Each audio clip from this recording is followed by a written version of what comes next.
Ryan ठीक नहीं हूं मैं, बिल्कुल ठीक नहीं हूं आजाद भाई। अल्लाह का शुक्र है कि बाबा ठीक हो गए हैं, लेकिन अपनी जिंदगी की एक कीमती चीज खो दी है मैंने।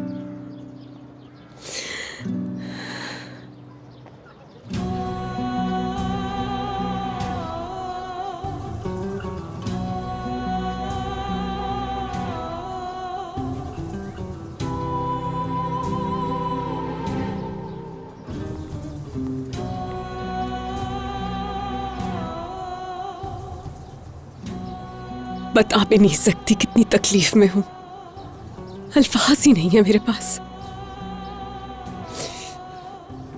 शायद अब ये अंगूठी मैं कभी भी नहीं पहन पाऊंगी।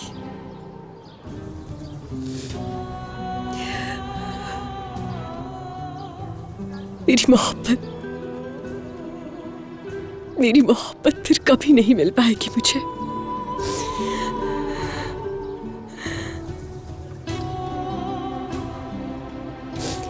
रेयान, मैं तुम्हें, मेरा मतलब है, कहना चाह रहा था कि वो मैं तुम्हारे लिए पानी लेकर आता हूँ और जाकर अंकल को भी देख कर आता हूँ। लेकिन तुम कहीं जाना नहीं, मेरा इंतजार करना।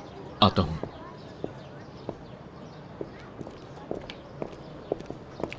दादा जान, ये देखें, ये बेशर्म लड़की अब भी यहाँ बैठी हुई है। इसने जो कुछ किया है इसमें तो मुझे भी शर्म आ रही है, लेकिन इसको नहीं आती। इसको तो अपनी फैमिली की भी कोई फिक्र नहीं है, बस अपनी और मिरान की फिक्र है। यारिन, मैं नहीं चाहता कि तुम्हारे अंकल इस बात को लेकर परेशान हो, इसलिए किसी मामले में दखल अंदाजी मत करना, समझ गई? रेयान!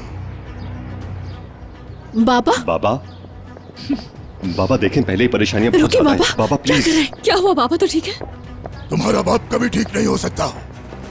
जानती हो क्यों?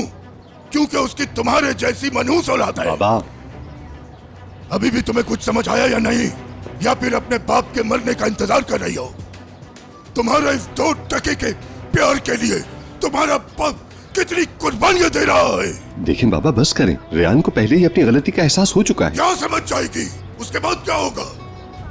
जो कुछ अब तक हो चुका है, उसके बाद ये अपने माँ बाप से नजरें कैसे मिला पाएगी? रेयान ने हम सबको कितनी तकलीफ दी है, ये सिलसिला कब खत्म होगा? क्या हम सब जिंदगी में कभी खुश हो भी सकेंगे या नहीं? खास करके आजाद भाई, अभी तो वो जरा सा नॉर्मल हुए थे, अब इस बात को लेके वो फिर से गुस्सा हो जाएंगे और फिर वही फसाद शुरू हो जाएगा। यारिन, रेयान, क्या तुम घर जा रही हो? नहीं, ऐसा नहीं हो सकता, बिल्कुल भी नहीं। ये जिस घर को छोड़कर जा चुकी है, कभी भी वहाँ पर लौट कर नहीं आ सकती। वो घर भी कबूल नहीं करेगा तुझे।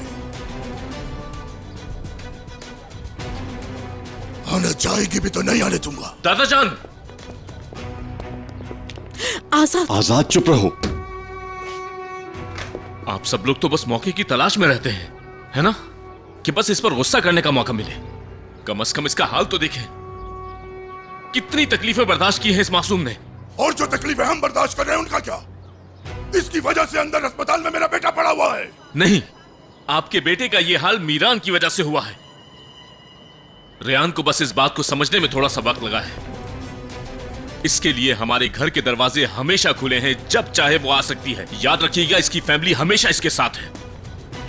आंटी है, अंकल है, गुल है, और मैं भी साथ हूं। आजाद भाई, दादा ठीक कह रहे हैं। गुल आ रही है, कोई और बात करो।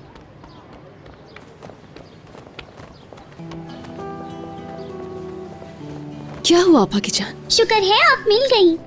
कहाँ थी आप आपी? मलाइका आपी के साथ आपको हर जगह ढूंढा। मैं तो यहीं पर थी, बस थोड़ी फ्रेश एयर ले रही थी। ये लोग मुझे घर भेज रहे हैं। ये मैं बाबा के सामने नहीं बोल सकती थी। मैं घर जाना नहीं चाहती। गुल बेटा, तुम अभी घर जाओ, मैं तुम्हें डेली यहाँ लेकर आया करूंगा, ठीक है? चलो। नहीं, मुझे घर नहीं जाना। बाबा यहाँ हैं, अम्मी यहाँ हैं और आपी भी यहाँ हैं। मैं भी यहीं रहूंगी। पापा की जान, हम सब घर आ जाएंगे, लेकिन जब तक बाबा ठीक नहीं हो जाते तब तक आप घर जाएं और अपना ख्याल रखें। हम भी आ जाएंगे। अच्छा, आ जाओ दादा की जान, चलते हैं। ठीक है, अभी मैं जा रही हूँ। आप लोग भी जल्दी आ जाना।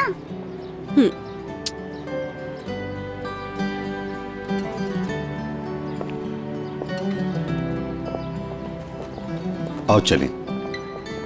चलो आजाद। मैं अंकल के पास ही रुकूंगा अम्मी। चलो हन्ना।